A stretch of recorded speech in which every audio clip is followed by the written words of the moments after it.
سامنے چند گزارشات پیش کروں گا۔ اس دور کے اندر ہمیں جہاں سینکڑوں قسم کے فتنوں کا سامنا کرنا پڑ رہا ہے اور ہمیں بار بار ان فتنوں کے سامنے لا کر ہمارے طرز محبت کو، آئینہ محبت کو دھندلا کرنے کی کوشش کی جا رہی ہے، وہاں پر ہمیں چاہیے کہ راہ ہدایت کو ڈھونڈیں، راہ ہدایت کی تلاش کریں، اور پھر جہاں پر راہ ہدایت کا سراغ ہمیں مل جائے اس راستے کو اپنا کر اپنی زندگی کو گزاریں۔ اور میں سمجھتا ہوں کہ موجودہ دور کے اندر جہاں پر سینکڑوں فتنوں سے روزانہ سامنا ہوتا ہے، سینکڑوں فتنے روزانہ سر اٹھاتے ہیں، تو ایسے دور کے اندر اور ایسی گھمن گھیری کے اندر ہمیں سرکار علیہ الصلوۃ والسلام کے پاک اصحاب کا دامن پکڑ لینا چاہیے، اور پھر اصحاب رسول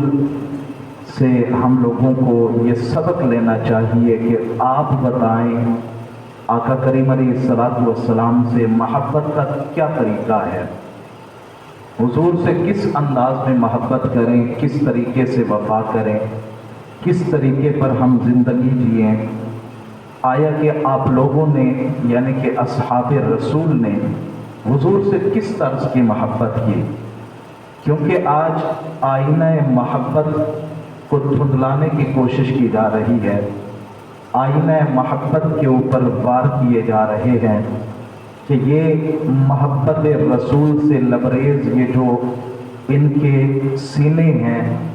ان کو داغدار کر دیا جائے، تاکہ محبت رسول قطرہ قطرہ کر کے ان کے دلوں سے نکال دی جائے۔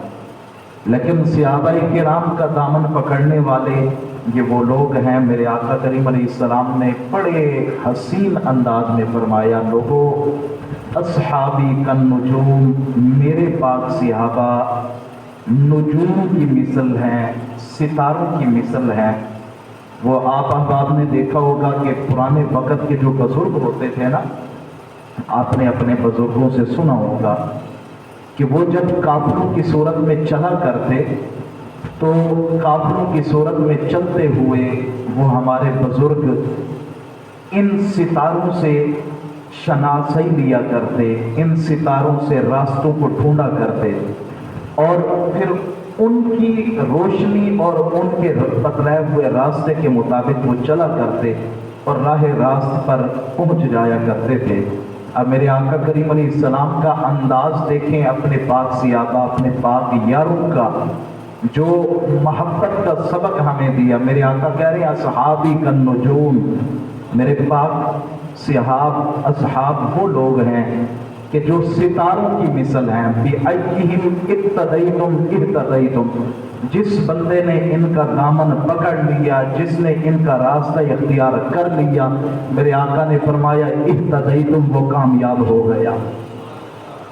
ہدایت یافتہ بن گیا، ہدایت والے راستے پر چلنے والا بن گیا۔ اب جہاں پر سینکڑوں قسم کی باتیں سننے کو ملتی ہیں، کوئی کہتا ہے کہ حضور سے اس انداز میں محبت کریں، کوئی کہتا ہے اس انداز میں محبت کریں، کوئی راستہ بتاتا ہے، کوئی راستہ بتاتا ہے۔ تو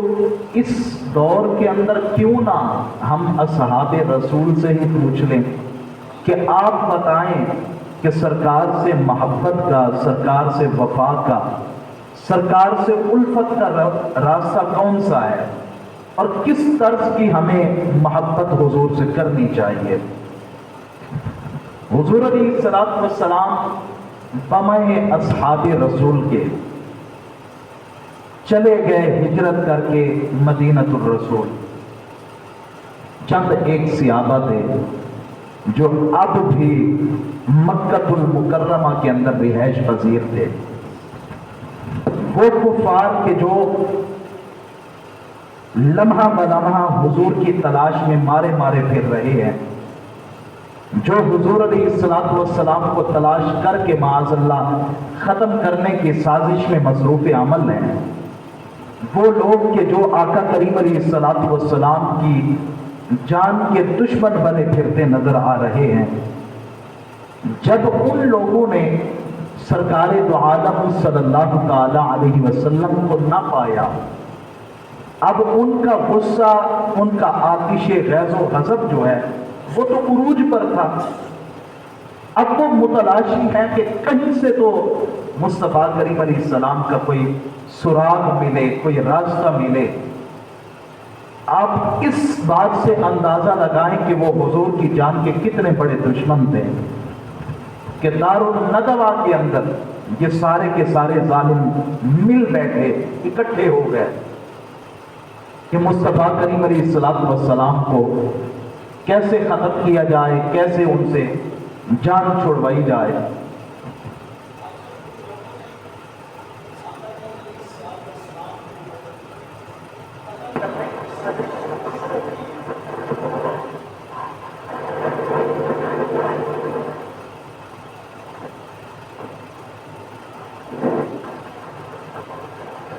جب ان لوگوں نے آقا کریم علیہ السلام کو ختم کرنے کی سازش شروع کی تو اس میں ان لوگوں کے سامنے یہ باتیں، وہ وہاں چنیدہ لوگ بیٹھے ہوئے تھے، وہ مشورہ دینے کے لیے آئے بیٹھے ہیں، جس میں پاس مشورہ یہ دیتے ہیں کہ حضور علیہ السلام کا نام کہ ان کو شہر بدر کر دیا جائے، ملک بدر کر دیا جائے۔ وہاں پر آپ یوں دیکھیں کہ اسلام کے سب سے بڑے دشمن جمع ہیں، ابو جہل، ابو لہب، عتبہ، امیہ، اخنس بن شریک، اور حتیٰ کہ شیطان بذات خود شیخ نجدی کی صورت میں وہاں پر موجود ہوا۔ اس نے کہا میں بھی تمہارے ساتھ اس میٹنگ میں شریک ہوں گا۔ اب جس بندے نے مشورہ دیا کہ حضور علیہ السلام کو شہر بدر کر دیا جائے تو شیطان بولا کہ یہ بھی کوئی بات ہے، وہ تو وہ پھول ہے کہ جب جس مقام پر بھی چلے گئے انہوں نے اپنی خوشبو سے لوگوں کو معطر کرنا ہے، انہوں نے لوگوں کو اپنی خوشبو سے مزین کرنا ہے۔ لوگوں کو پتہ چلے گا کہ مصطفیٰ کریم علیہ السلام یہاں آ گئے ہیں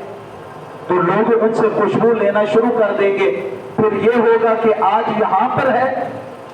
کل کو جس مقام پر بھی چلے گئے وہاں سے پھر لوگوں کو اکٹھا کر کے پھر ہم لوگوں کے سر پر سوار ہو جائیں گے۔ یہ مشورہ غلط ہے۔ دوسرے نے کہا کہ پھر یوں کرو کہ ایک لوہے کا مکان بنایا جائے، لوہے کا مکان بنا کے پھر اس کے اندر مصطفیٰ کریم صلی اللہ علیہ وسلم کو قید کر دیا جائے، جب تک وہ اپنے اس دین سے ہٹ نہیں جاتے تب تک ان کو قید رکھا جائے۔ شیخ نجدی کہنے لگا کہ تم ان کے صحابہ کو نہیں جانتے، تم ان کے چاہنے والوں کو نہیں جانتے، تم جتنے بھی لوہے کے مکان بنا لو ان کے اصحاب وہ لوگ ہیں کہ اپنی جانیں تو قربان کر دیں گے لیکن اپنے آقا کو اس قید خانے کے اندر نہیں رہنے دیں گے، وہ ان کو چھڑا کے لے جائیں گے، اس لیے یہ بھی تمہاری جو سوچ ہے اس کو ختم کی جائے۔ اور پھر ابو جہل بولا، اس نے کہا کہ پھر کیوں نہ ہم لوگ مصطفیٰ کریم علیہ السلام کو معاذ اللہ قتل ہی کر دیں، ختم کر دیں۔ اس نے جب یہ بات سنی تو ابو جہل کو اٹھ کے شیطان مردود نے گلے لگایا، اس نے کہا سب سے بہترین رائے جو ہے وہ تو تمہاری ہے، سب سے بہترین سازش تو تمہیں کرنی آتی ہے۔ اب ابو جہل اس نے جب یہ مشورہ دیا، اب یہ بات درمیان میں آئی کہ مصطفیٰ کریم علیہ السلام کو ختم کون کرے گا، کون سا قبیلہ ہو، کیونکہ قریش کے اندر بھی پھر کئی قبائل ہیں، کئی سینکڑوں قبیلے ہیں، اب کیا کریں؟ تو اس میں پھر یہ مشورہ طے پایا کہ اگر کسی ایک قبیلے والا مارتا ہے معاذ اللہ تو پھر اس میں یہ ہوگا کہ جو بنو ہاشم والے ہیں وہ تو سارے کے سارے اس قبیلے پر چڑھ دوڑیں گے اور انہوں نے اس قبیلے کو بالکل ختم ہی کر دینا ہے۔ اس لیے जितने कुफार के कबाइल हैं कम और बेश 40 कबाइल, तो उनमें से हर एक कबीले से या 20 कबाइल, उनमें से हर एक कबीले से एक एक नौजवान लिया जाए जिसको अपनी जवानी पर नाज हो, जो ताकतवर हो, जो लड़ने का हुनर जानता हो। अब सारे के सारे कबाइल से जब नौजवान इकट्ठे होंगे, अब जब हम माज़अल्लाह अपना ये काम कर लेंगे, उसके बाद हमसे पूछा जाएगा तो हर एक कबीले का नौजवान जो इसमें बस शरीक हुआ होगा, इसलिए बनो हाशिम अकेले पूरे कुरैश के कबाइल से टक्कर नहीं ले सकेंगे। तो इस वजह से हम लोग उनको जो है ना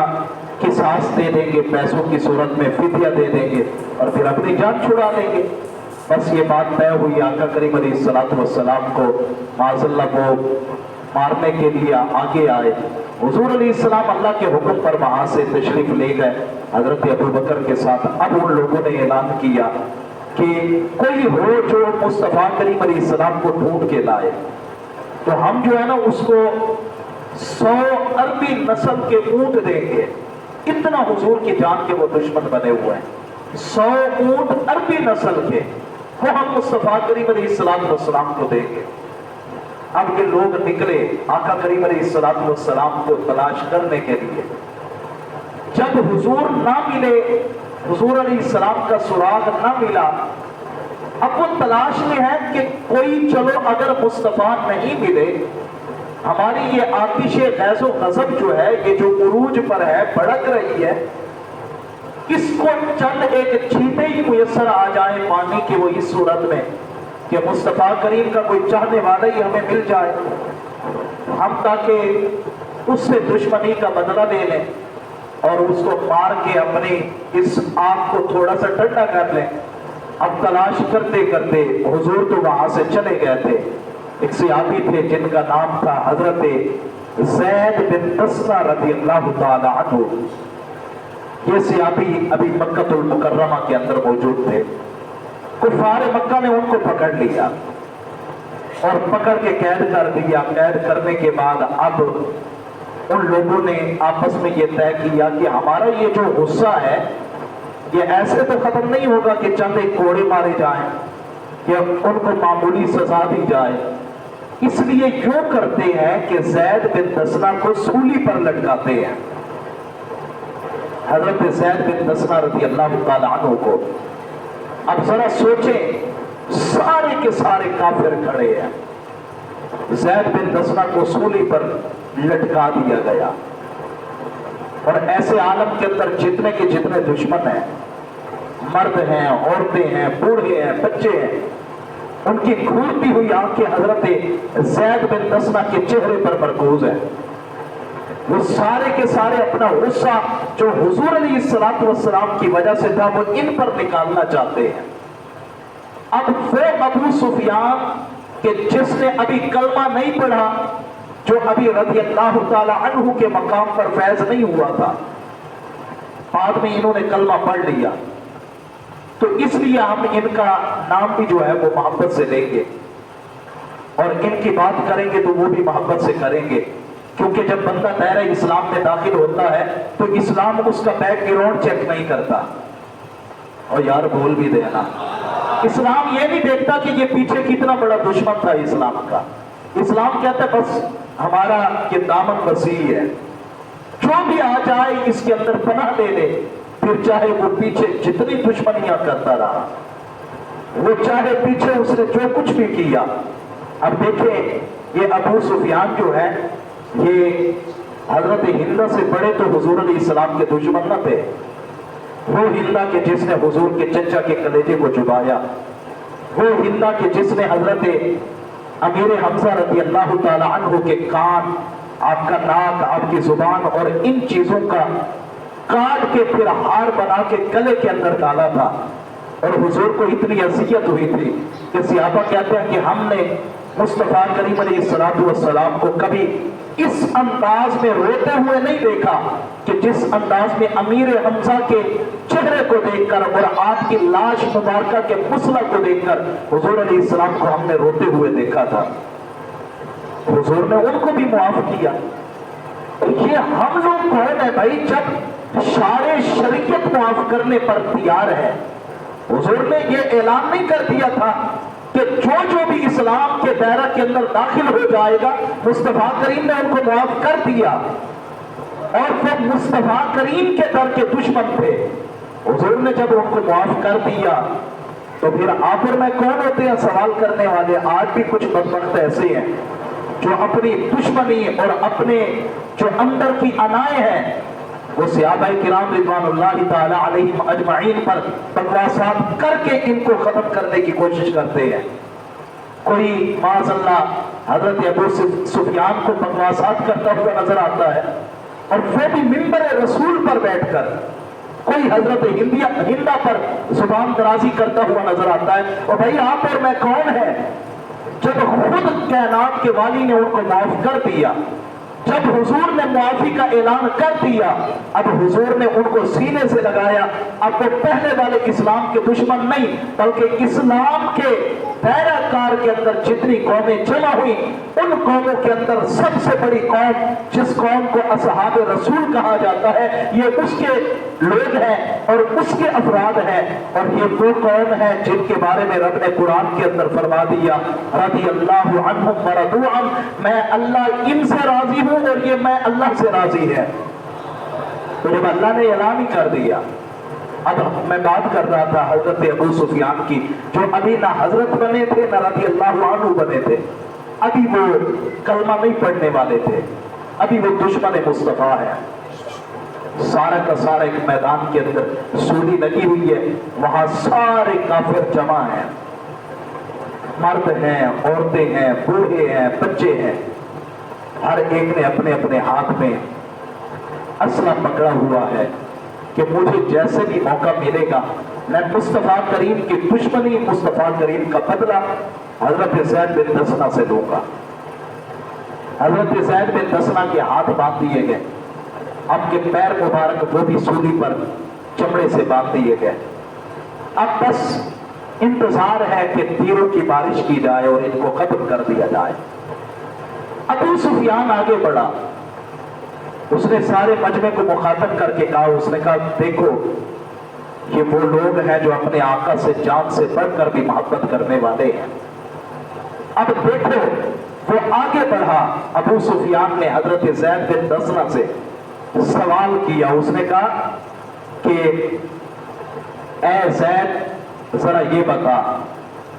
کہ اتحب ان محمدا الان عندنا مکانک یضرب عنقہ وانت فی اہلک۔ اے زید کیا ہی اچھا ہوتا ہے، ان جملوں پر خدا توجہ کیجیے گا، کیا ہی اچھا ہوتا کہ اس وقت جہاں تم سولی پر لٹکے ہوئے ہو، جہاں تمہاری جان بس ابھی نکلنے والی ہے، اور یہ تو ایک کلیہ ہے کہ انسان جب مرنے لگتا ہے نا اس کو پتہ لگ جائے کہ اب میرا اختتام زندگی ہے، اب میں بچنے والا کوئی نہیں ہوں، تو اس وقت انسان کی زبان سچ ہی بولتی ہے۔ اس نے کہا اس لیے اب دیکھ لو تمہاری زندگی کی آخری لمحات ہیں، بالکل ابھی کے ابھی تم مرنے والے ہو، ایک بات تو سچی سچی بتاتے جاؤ۔ ذرا سا اندر یہ خیال تو جاگ رہا ہوگا نا کہ اتحب ان محمدا الان عندنا مکانک، کہ کاش کہ اس وقت اس سولی پر اے زید تیری جگہ پر تو یہ سوچ رہا ہوگا کہ میری جگہ پر میرے آقا محمد مصطفیٰ ہوتے،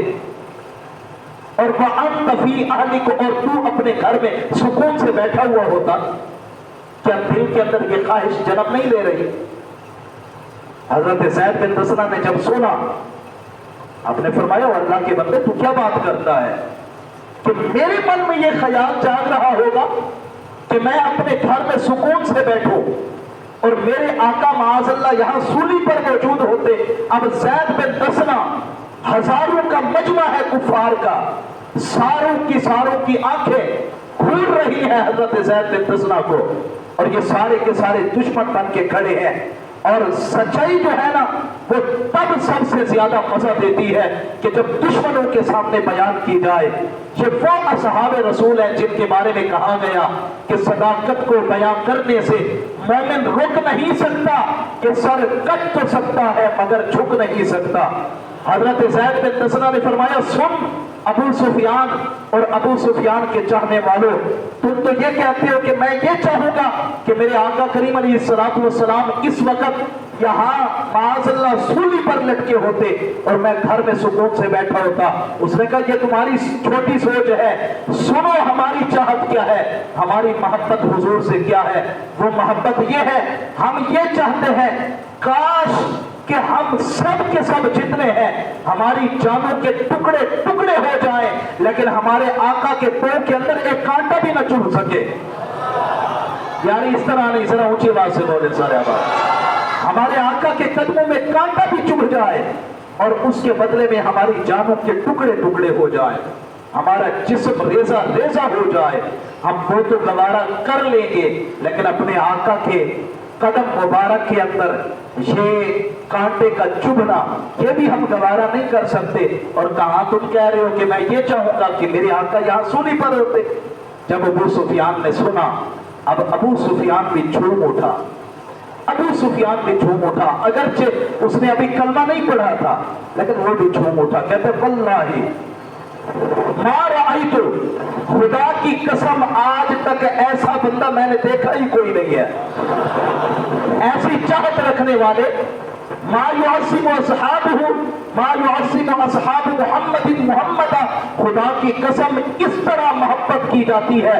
یہ صحابہ کرام حضور سے جو وفا کرتے ہیں، جو محبت کرتے ہیں، وہ کہہ رہا ہے اللہ کی قسم آج تک ایسی دیوانگی اور ایسی چاہت میں نے کسی اور کے لیے دیکھی ہی نہیں جو اصحاب رسول اپنے آقا محمد مصطفیٰ سے کرتے ہیں.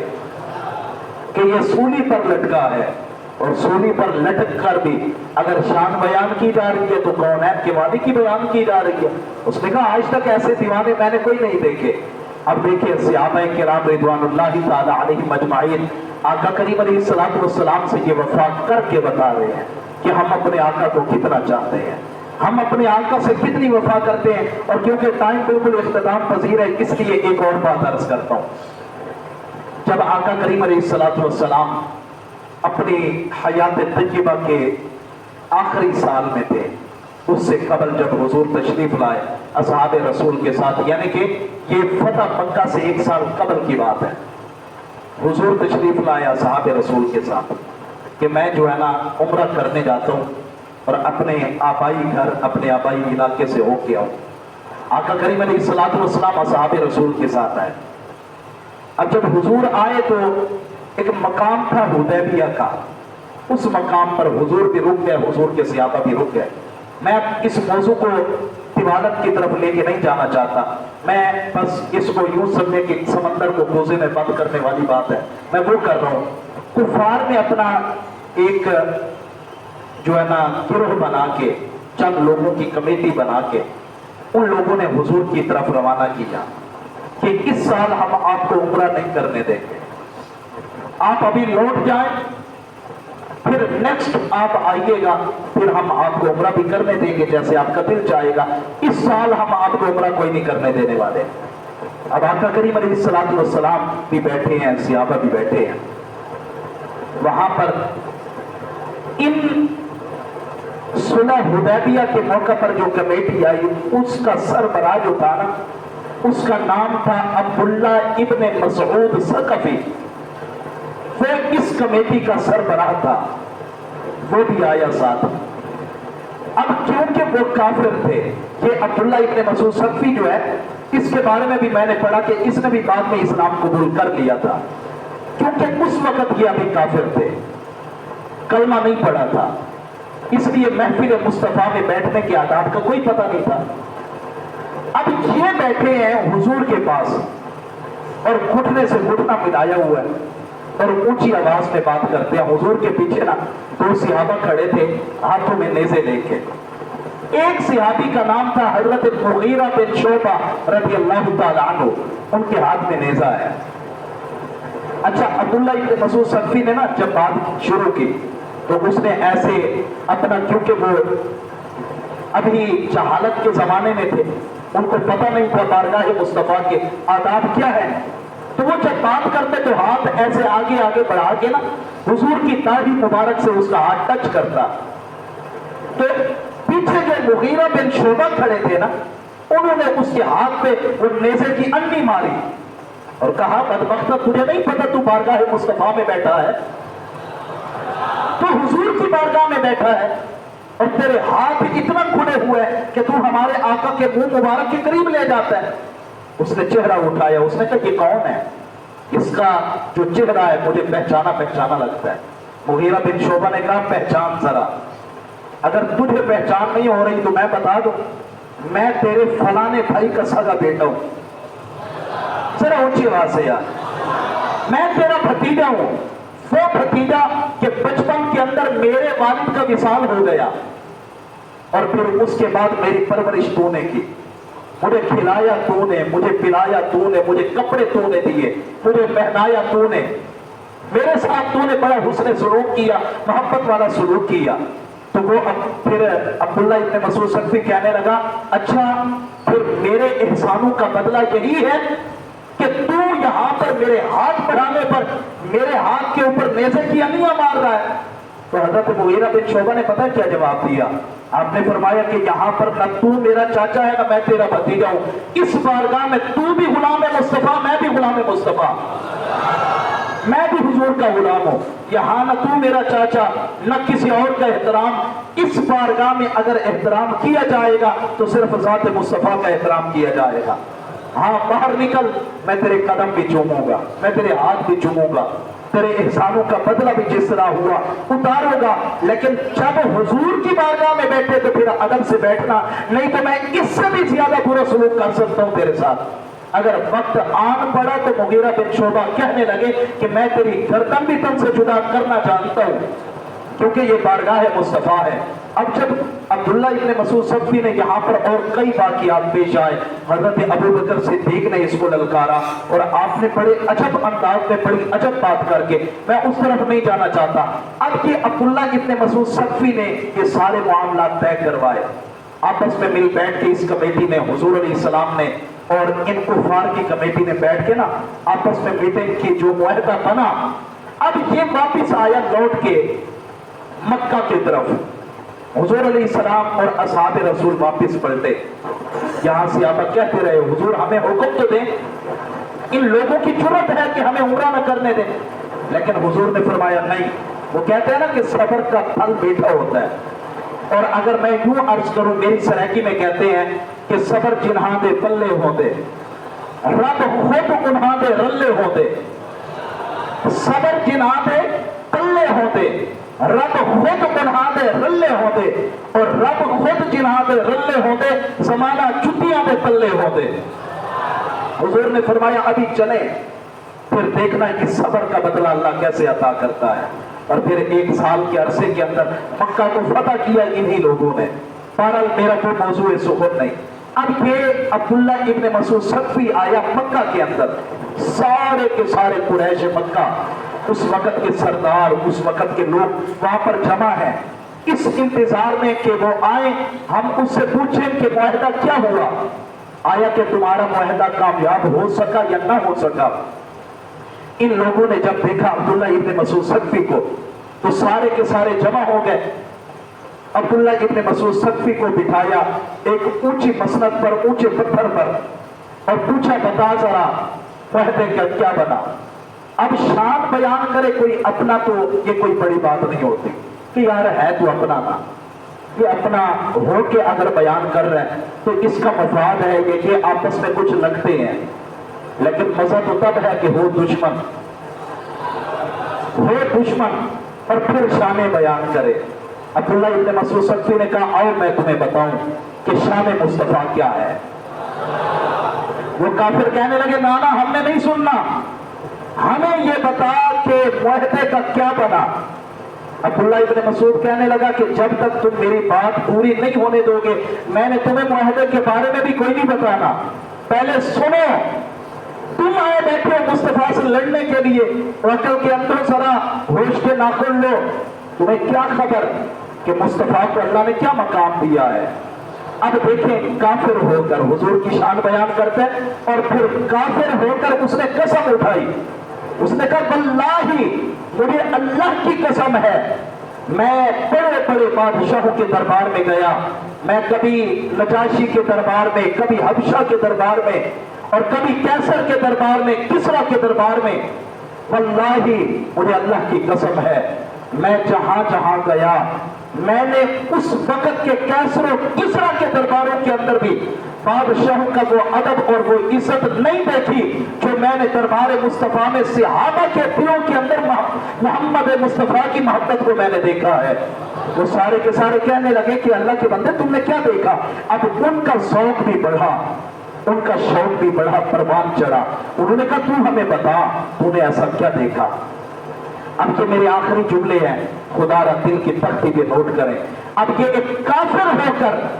इसने हुजूर की शान क्या बयान की। इसने फिर से कसम उठाई, कसमिया जुमला बोला। इसने कहा वल्लाही मुझे अल्लाह की कसम है,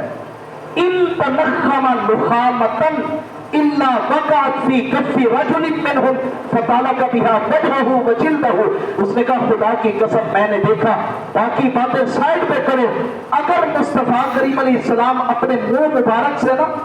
अब मैं अगर थोड़ा सा तर्जुमा कर दूं, नुखामा जो है ना, नुखामा अरबी के अंदर कहते हैं बलगम को, ये बलगम जो निकालते हैं, गाढ़ा थूक मैं हुजूर के लिए अगर बोल दूं कि वो कहने लगा अगर मुस्तफा करीम अलैहिस्सलाम अपने मुंह मुबारक से वो गाढ़ा थूक मुबारक भी निकालते हैं ना, उसने कहा खुदा की कसम मैंने उसको जमीन पे गिरते हुए नहीं देखा। सारे नहीं बोल रहे यार, इंसाफ करें, सारे अहबाब बोले, पीछे वाले भी बोले, आप भी बोले सारे। इन तनख्खमा नुखामतन इल्ला वक़अत फी कफ्फी रजुलिन मिनहुम, वो किसी न किसी सहाबी की हथेली पर गिरा करता है। वो गाढ़ा धूप किसी सहाबी की हथेली पर गिरता है, और जब हथेली पर गिरता है अब वो सहाबा क्या करते हैं, दीवार पे मार देते हैं। उसने कहा नाना फताला का भी वजहहु, यार बोले ना सारे वजहहु, के क्या लगाया जा रहा है, जिसको हम अपने लिए बलगम बोले और हुजूर के लिए कह दूं गाढ़ा धूप मुबारक, क्योंकि ये बारगाह ये ऐसी है, मैं बलगम तो बोल नहीं सकता। ये वो बारगाह है कि मेरे आला हजरत से किसी ने पूछा ना, आला हजरत अजीमुल बरकत इश्क के अजीम ताजवर से, कहा हुजूर कोई कह रहा था कि हुजूर अलैहिस्सलातु वस्सलाम का कपड़ा मुबारक मैला हो गया। मेरे आला हजरत जलाल में आगे फरमाया उससे कहो फौरन तजदीद ईमान करे, दोबारा कलमा पढ़े। हुजूर ये मट्टी लग जाती है कपड़े को, हम उसको मैला कहते हैं। कहा हुजूर की बारगाह के लिए ये जुमला नहीं बोल सकते, फिर क्या बोले। मेरे आला हजरत ने कहा कि तुम्हारे भी कपड़े मैले होते हैं और मट्टी हुजूर के कपड़ों को भी लगती है, लेकिन अंदाज अदब का ये होना चाहिए, अपने कपड़ों को मैला कहो, लेकिन जब हुजूर की बात आए फिर जरा यूं अदब से कहो कि मट्टी ने दामने मुस्तफा में पनाह ले रखी है। हाय हाय हाय यार अभी भी चुप बैठे हैं आप। मट्टी ने दामने मुस्तफा में पनाह ले रखी है, जरा यूं अदब से बोलो। तो मैं अर्ज कर रहा था मेरे आका करीम अलैहिस्सलातु वस्सलाम के बारे में, वो कह रहा है, कहता है जब हुजूर गाढ़ा थूक मुबारक निकालते हैं वो किसी न किसी सहाबी की हथेली पर गिरता है, और जब हथेली पर आता है अब सहाबा क्या करते हैं, फताला का भी वजहहु अपने चेहरे पे मलते हैं, वजिल्दहु बरकतें हासिल करने के लिए अपनी जिल्द पर, अपने जिस्म पर मल लेते हैं। और फिर अगली बात उसने की, उसने कहा सुनो अल्लाह की कसम उठा के कहता हूं, और जब मुस्तफा वुजू करते हैं, और वुजू का पानी पता है क्या है, मैं आपको यहां पर थोड़ी सी बिल्कुल मुख्तसर बात कर दूं कि जो पानी होता है ना वुजू के लिए इस्तेमाल हो, एक बंदा बगैर वुजू के खड़ा है, वुजू के अंदर जो आजाद हो जाते हैं, अगर एक पानी एक बर्तन में जमा कर दिया जाए ना, और यानी कि एक टब के अंदर आपने पानी डाला हुआ वुजू के लिए, या एक लोटे के अंदर पानी डाला हुआ वुजू के लिए, अगर आप बेवुजू खड़े हैं और आपने अपनी उंगली उस टब के अंदर या उस लोटे के अंदर डाल दी, वो पानी जो है माए मुस्तामल हो जाएगा। अब उससे वुजू करना जो है वो मकरूह होगा। अब यूं देख लें कि माए मुस्तअमल जो है वो इस्तेमाल में तब तक नहीं लाया जा सकता जब तक उस पानी को काबिल इस्तेमाल न बनाया जाए। अब मैं यहाँ ये तो नहीं बताने के लिए बैठा हुआ अभी इस वक्त के उस पानी को काबिल इस्तेमाल कैसे बनाया जा सकता है, ये तवील बात हो जाएगी, लेकिन मैं अर्ज करूं कि हुजूर अलैहिस्सलातु वस्सलाम वुजू कर रहे हैं। अब माए मुस्तअमल जो है यानी कि किसी ने जिस पानी से वुजू किया उस पानी को इस्तेमाल में नहीं ला सकते। आपके लिए और अपने लिए अगर मैं बोलूं तो मेरे आका ने फरमाया कि जब बंदा वुजू करता है, चेहरे को धोता है, तो अल्लाह उस पानी के साथ साथ चेहरे के गुनाहों को नीचे फेंक देता है। हाथों को धोता है तो हाथों के गुनाह नीचे चले जाते हैं, पैरों को धोता है तो पैरों के गुनाह नीचे चले जाते हैं। अब ये पानी है आपका मेरा इस्तेमाल करता तो ये गुनाहों से भरा हुआ, अब इसलिए इस पानी को इस्तेमाल नहीं कर सकते। लेकिन जब करे हुजूर वुजू, जब कौनैन के वाली वुजू करे, अब वो काफिर कहता है जिसने अभी कलमा नहीं पढ़ा, वो कहने लगा जब मुस्तफा वुजू करते हैं मैंने देखा सहाबा यूं दौड़ के आते हैं वो पानी लेने के लिए कि मैं डरता था कि कहीं ऐसा ना हो कि ये पानी लेने के लिए ये एक दूसरे से जंग में शुरू कर दें